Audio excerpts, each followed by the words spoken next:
Você é um fracasso como mulher. Meu marido, logo após eu perder minha terceira gestação, mesmo internada. Ele terminou comigo. Anos depois, eu o encontro e ele se espanta ao me ver com 3 crianças. O cheiro de antisséptico invadia minhas narinas, forte e enjoativo, misturando-se ao som baixo e constante do monitor cardíaco, que marcava o ritmo lento da minha desgraça. Eu estava ali, deitada naquela cama de hospital pela terceira vez em 3 anos. Aos 30 anos, o vazio no meu ventre era um eco doloroso do vazio que se instalara na minha alma. Meus longos cabelos pretos, que Marcos costumava elogiar, estavam espalhados e sem vida sobre o travesseiro branco, um emaranhado escuro que refletia a confusão dentro de mim. Meus olhos castanhos, agora inchados e vermelhos. Marcos estava de pé, perto da única janela do quarto, de costas para mim.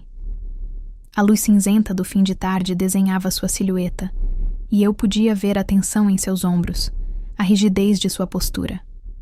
Ele não tinha dito uma palavra desde que o médico saiu, confirmando o que eu já sabia, o que meu corpo já sentia.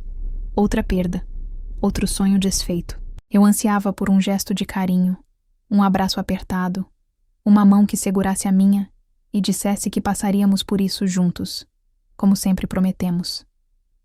Era a nossa dor, afinal, nossa perda. Mas o silêncio dele era pesado, opressor, e cada segundo que passava aumentava a distância entre nós, transformando o ar do quarto em algo rarefeito e difícil de respirar. Finalmente ele se virou. Seu rosto, que eu tanto amava, parecia o de um estranho. Não havia tristeza. Não havia compaixão. Apenas uma frieza que gelou meu sangue e fez meu coração, já em pedaços, falhar uma batida. Seus olhos não encontraram os meus. Eles pareciam olhar através de mim, como se eu fosse um objeto quebrado, um estorvo. Eu não aguento mais isso, Sarah, ele disse. Sua voz não era alta, mas cortou o silêncio como uma lâmina afiada. Era uma voz desprovida de qualquer calor, de qualquer resquício do homem com quem me casei. Eu tentei falar, minha própria voz um sussurro rouco e trêmulo. Marcos, por favor. Nós... Não existe nós nisso. Ele me interrompeu, dando um passo em minha direção. Isso é sobre você. 3 tentativas. 3 falhas. A palavra falha ficou suspensa no ar estéril, pairando sobre mim como uma sentença. Falha. Era assim que ele me via. Não como uma mulher de luto, não como sua esposa que precisava de apoio, mas como um projeto defeituoso. Um erro de fabricação. A dor da perda do meu bebê, que já era avassaladora, foi subitamente engolida por uma dor nova. Ele se aproximou da mesinha de cabeceira onde estavam meu copo d'água e alguns pertences. Por um segundo tolo e desesperado, uma fagulha de esperança se acendeu em mim. Pensei que ele ia se sentar, talvez pegar minha mão, dizer que falou da boca para fora. Mas ele apenas pegou a carteira dele, que havia deixado ali mais cedo. Ele a guardou no bolso da calça-cara. O gesto metódico e final. Um homem se casa para construir uma família, Sarah. Para ter um herdeiro, para deixar um legado. Ele continuou, agora me olhando nos olhos, e a frieza que vi ali me apavorou. Eu preciso disso, e você não pode me dar. Ele fez uma pausa, como se saboreasse as palavras que viriam a seguir, as palavras que ele sabia que me destruiriam por completo. Você é um fracasso como mulher. A frase me atingiu com a força de um soco no estômago. O ar me faltou. O bip do monitor cardíaco pareceu acelerar, ou talvez fosse apenas o som do meu mundo desmoronando. Ali, no meu momento de maior fraqueza, deitada numa cama de hospital, sentindo-me vazia e quebrada. O homem que jurei amar e que jurou me amar estava me descartando como se eu não fosse nada. Quando você receber alta, ele disse, ajeitando o colarinho da camisa, um gesto casual que contrastava brutalmente com a violência de suas palavras. Não se dê ao trabalho de voltar para casa. Meus advogados entrarão em contato com você sobre o divórcio. E então, ele se virou e saiu. Não olhou para trás. Não hesitou. A porta se fechou com um clique suave, mas para mim, soou como o barulho de uma guilhotina. Fiquei sozinha. O choro que eu segurava explodiu num soluço desesperado, um som animalesco de pura dor. Eu me encolhi na cama, abraçando meu próprio corpo, tentando preencher o vazio que ele havia deixado para trás, um vazio infinitamente maior do que o da gestação perdida. Ele não tinha apenas terminado nosso casamento. Ele tinha roubado minha identidade, minha dignidade e minha esperança. Receber alta do hospital foi como ser empurrada de um penhasco para um mar gelado e escuro. A enfermeira me entregou os papéis com um sorriso triste e palavras gentis que mal consegui registrar. Chamei um carro por aplicativo, porque não havia ninguém para me buscar. Durante todo o trajeto, olhei pela janela, mas não via a cidade. Eu via apenas o rosto de Marcos, a frieza em seus olhos. Quando o carro parou em frente à casa que um dia chamei de lar, senti um calafrio. Era o mesmo portão branco, o mesmo jardim bem cuidado, mas tudo parecia estranho, hostil. Paguei o motorista e caminhei lentamente até a porta, a chave tremendo na minha mão. Cada passo era um esforço. A casa, antes o nosso ninho de sonhos, agora parecia um mausoléu, um monumento silencioso às minhas esperanças mortas. O silêncio lá dentro era absoluto e ensurdecedor. O lado dele do armário no corredor estava vazio. Seus sapatos não estavam na porta. Sua pasta de trabalho não estava sobre a mesa. Ele tinha sido rápido, eficiente. Apagou sua existência da casa com a mesma precisão cirúrgica com que me removeu de sua vida. Meu corpo se moveu por conta própria, como se flutuasse por um pesadelo. Subi as escadas, meus pés pesando 1 tonelada. Eu sabia para onde estava indo. A porta estava entreaberta, como se me convidasse a entrar e encarar a minha maior tortura. O quarto do bebê. Lá estava tudo. O berço de madeira branca que montamos juntos, rindo e sonhando acordados. A poltrona de amamentação no canto, onde eu me imaginei ninando nosso filho. As paredes pintadas de um amarelo suave. Sobre a cômoda, um pequeno par de sapatinhos de lã que eu mesma tricotei. Peguei um deles na mão. Era tão pequeno, tão perfeito, tão cheio de promessas. E então, a dor veio com tudo, uma onda gigante que me derrubou. Caí de joelhos no chão macio do tapete, o sapatinho pressionado contra meu peito. E chorei. Chorei pela terceira vida que perdi, pelo marido que me abandonou e pela mulher que eu não reconhecia. As semanas seguintes se arrastaram numa névoa densa e cinzenta. Os dias e as noites se fundiram. Eu mal comia, mal dormia. A comida não tinha gosto, e o sono era um luxo que só me trazia pesadelos. Eu perdi peso, e olheiras escuras se formaram sob meus olhos castanhos, que antes brilhavam e agora estavam permanentemente opacos. Eu era uma casca oca, uma sombra perambulando. Minha família ligava, amigos mandavam mensagens, mas eu os ignorava. Como eu poderia explicar o que aconteceu? Como admitir que não apenas perdi outro bebê, mas que fui descartada por isso? A vergonha era um veneno que paralisava cada parte de mim. A mudança começou de forma quase imperceptível. Numa manhã, o sol entrou pela fresta da cortina e atingiu meu rosto. Senti o calor na minha pele e, pela primeira vez em muito tempo, senti alguma coisa além da dor. Foi um impulso minúsculo, frágil. Levantei-me, vesti a primeira roupa que encontrei e saí de casa. Fui até a praia do futuro. Sentei-me na areia, observando as ondas quebrarem na orla. Senti a brisa salgada no rosto e respirei fundo, enchendo meus pulmões com ar fresco. Foi um começo. Naquele mesmo dia, meu celular tocou e, por algum motivo, eu atendi. Era Luana, minha amiga da faculdade, uma mulher de cabelo loiro curtinho e óculos de grau, que Marcos nunca fez questão que eu mantivesse por perto. A voz dela era firme. Sara, estou na porta do seu prédio. Ou você desce, ou eu subo. E eu tenho uma chave reserva. 10 minutos depois, estávamos sentadas num café. Luana não me deixou afundar na autocomiseração. Ela segurou minha mão sobre a mesa e olhou bem nos meus olhos. Ele é o fracasso, Sarah. Não você. Ela disse, com uma convicção que me assustou. Um homem que abandona a esposa no hospital no pior momento da vida dela não é um homem, é um covarde. A sua capacidade de gerar uma vida não define o seu valor como ser humano. Pelo amor de Deus, você é a mulher mais forte que eu conheço. As palavras dela foram como uma janela se abrindo num quarto abafado. Chorei de novo, mas desta vez não foi só de dor. Foi de alívio. Alívio por ter alguém que via além da minha falha. Luana me ajudou a dar os passos seguintes. Ela me convenceu a procurar terapia. Encontrei uma psicóloga maravilhosa, uma senhora calma que me ouvia sem julgamentos. Sessão após sessão, eu desconstruí a mentira que Marcos tinha gravado na minha alma. Comecei a entender que a dor dele, a obsessão dele por um herdeiro, era um problema dele. Sua crueldade não era um reflexo do meu valor. Foi um processo lento, doloroso, como aprender a andar de novo.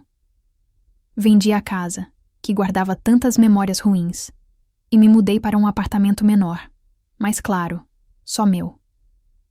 Comecei a pintar, um hobby antigo que eu havia abandonado. Voltei a sair com Luana e outras amigas. Aos poucos, os cacos da mulher que eu era começaram a ser colados, não para formar a mesma peça de antes, mas para criar algo novo.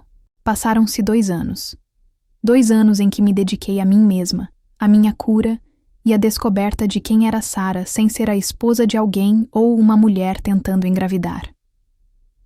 Mudei-me para um apartamento iluminado com vista para o mar, retomei minhas aulas de pintura e, o mais importante, aprendi a gostar da minha própria companhia. A dor ainda existia, mas era uma cicatriz. Foi nesse período de calmaria que conheci Rafael. Ele era um arquiteto que tinha sido contratado para reformar a galeria de arte onde eu estava expondo algumas das minhas telas.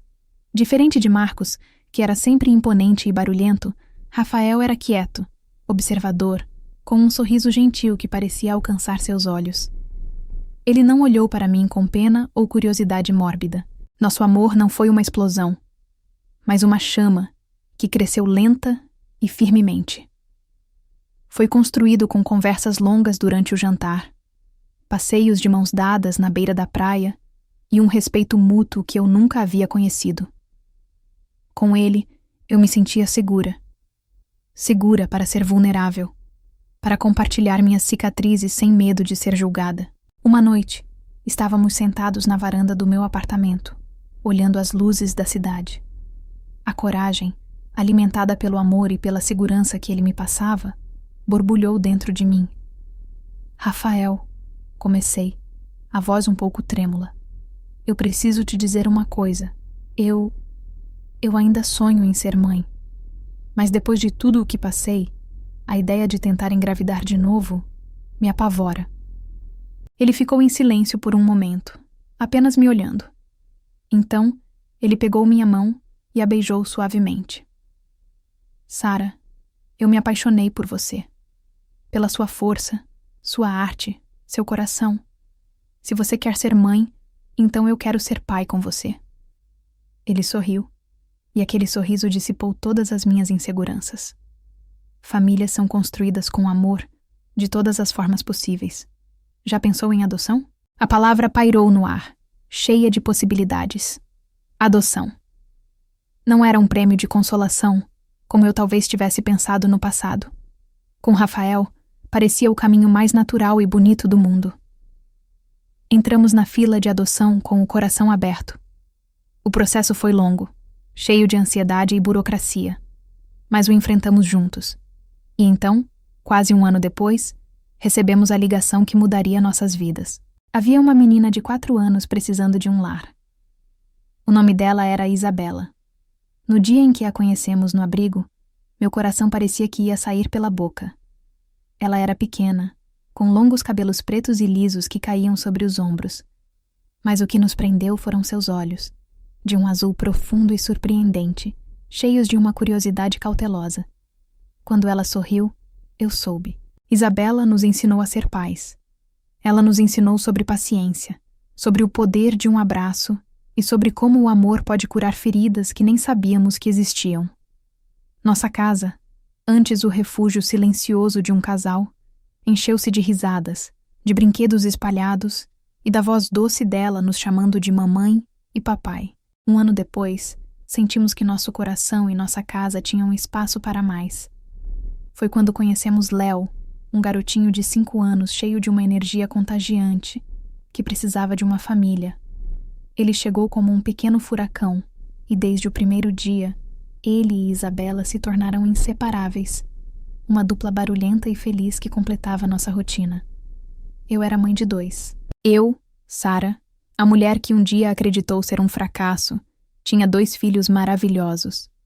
Eu me sentia completa, realizada, transbordando de um amor que eu não sabia ser capaz de sentir. E foi então, quando eu já não esperava mais nada, quando minha vida já estava plena e feliz, que o inesperado aconteceu.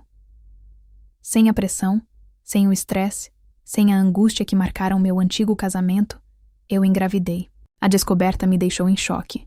Fiz 3 testes de farmácia sem acreditar.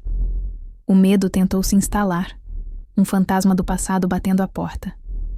Mas então eu olhei para Rafael, que chorava de alegria, e para Isabela e Léo, que acariciavam minha barriga ainda lisa com curiosidade. E soube que desta vez seria diferente. A gestação foi tranquila, cercada pelo amor da minha família. Rafael cuidou de mim com uma dedicação comovente, e as crianças conversavam com o irmãozinho na minha barriga, fazendo planos e promessas. 9 meses depois, Gabriel nasceu. Um bebê forte, saudável e chorão, com os olhos castanhos idênticos aos meus. Segurando meu filho recém-nascido nos braços, com Rafael ao meu lado e nossos outros 2 filhos espiando o novo membro da família com admiração, eu entendi tudo. Minha família estava completa. 2 filhos que eu escolhi com a alma e um que a vida me deu de presente, quando eu finalmente aprendi a me amar primeiro. Era um sábado ensolarado e barulhento. Estávamos na batalha semanal do supermercado. Uma cena que se tornara a mais doce e caótica rotina da minha vida. Rafael empurrava o carrinho de compras, onde o pequeno Gabi, com quase 1 ano, balbuciava feliz. Ao lado do carrinho, a discussão do dia estava acalorada. Isabela, com 6 anos, defendia que o biscoito de morango era infinitamente superior. Léo, aos 7, com a energia de quem poderia correr uma maratona ali mesmo entre as gôndolas, argumentava que apenas o de chocolate era digno de ser comprado. Eu caminhava ao lado de Rafael, rindo da seriedade com que nossos filhos tratavam o assunto. Meu marido piscou para mim, cúmplice em nossa diversão. Aquele momento era a definição da felicidade para mim. Enquanto eles avançavam pelo corredor, parei por um instante para pegar uma caixa de aveia na prateleira. Quando me virei para alcançá-los, meu riso congelou na garganta e um arrepio percorreu minha espinha. Parado no meio do corredor de cereais, olhando fixamente para um pacote de granola como se lesse um documento importante, estava ele. Marcos. O tempo não tinha sido gentil. Aquele ar de superioridade e autoconfiança que ele sempre carregava tinha sido substituído por um cansaço visível. Havia mais fios de cabelo branco em suas têmporas, e seus ombros estavam ligeiramente curvados, como se carregassem um peso. Ele segurava uma pequena cesta de compras de plástico, contendo alguns itens para uma pessoa só. Meu coração deu um salto, uma reação instintiva, um eco de um trauma antigo. Por um segundo tive medo, mas então a sensação passou tão rápido quanto chegou, substituída por uma calma estranha e distante. Eu não era mais aquela mulher deitada na cama do hospital. Foi nesse exato instante que ele levantou a cabeça e seus olhos encontraram os meus. O reconhecimento foi imediato, e o choque em seu rosto foi uma pintura vívida e crua. Seus olhos se arregalaram. A boca se entreabriu ligeiramente. Ele me viu. E então seu olhar passou por cima do meu ombro, atraído pelo som da risada de Rafael e pelo debate infantil que continuava. Ele viu Rafael, um homem que sorria com facilidade. Viu Isabela, Léo e o bebê Gabi no carrinho. Naquele olhar, Eu vi um turbilhão de emoções que ele não conseguiu disfarçar. Incredulidade, confusão, inveja. E por baixo de tudo, algo que se parecia muito com um arrependimento profundo e amargo. Ele estava vendo a mulher que ele sentenciou como um fracasso, não apenas viva e bem, mas florescendo. Estava vendo a mãe de 3 crianças lindas e saudáveis. Ele deu um passo hesitante em minha direção, como se fosse falar. Talvez pedir desculpas, talvez perguntar, talvez tentar justificar o injustificável. Meu corpo inteiro ficou tenso, esperando. O que eu sentiria? Raiva? Ódio? Um desejo de gritar tudo o que eu nunca pude? Mas, para minha própria surpresa, o que senti foi nada. Uma ausência de sentimento. Ele era apenas um homem no corredor de um supermercado. Um estranho. Uma memória desbotada de uma outra vida, que já não me pertencia. Todo o poder que ele um dia teve sobre mim havia se desintegrado, transformado em pó. Em vez de sentir raiva, senti uma onda de gratidão. Gratidão por ele ter me deixado, por ter aberto espaço para que essa vida, a minha vida de verdade, pudesse começar. Ele parou, esperando uma reação minha. Olhei diretamente para ele, para o homem que tentou me quebrar, e ofereci um aceno de cabeça quase imperceptível. Um gesto educado, breve, o tipo de reconhecimento que você dá a um conhecido distante que não vê há anos. E foi tudo. Sem esperar por sua resposta, eu me virei, dando as costas para ele e para todo o passado que ele representava. Acho que os de chocolate ganharam, eu disse, sorrindo para Rafael e bagunçando o cabelo de Léo, que comemorou a vitória. Rafael riu, um som caloroso e familiar. Ele passou o braço pela minha cintura e me deu um beijo na testa. Decisão sábia, ele sussurrou no meu ouvido. Continuamos nosso caminho, empurrando o carrinho em direção aos caixas, nossas vozes e risadas preenchendo o ar. Não olhei para trás. Não precisei. Deixei Marcos para trás, uma estátua de remorso e oportunidades perdidas em meio às prateleiras coloridas. Um fantasma completamente irrelevante para um mundo vibrante, barulhento e cheio de amor que eu havia construído, não apesar dele, mas por causa da minha própria força. Eu não precisava de palavras para a minha superação. A minha família era a minha resposta.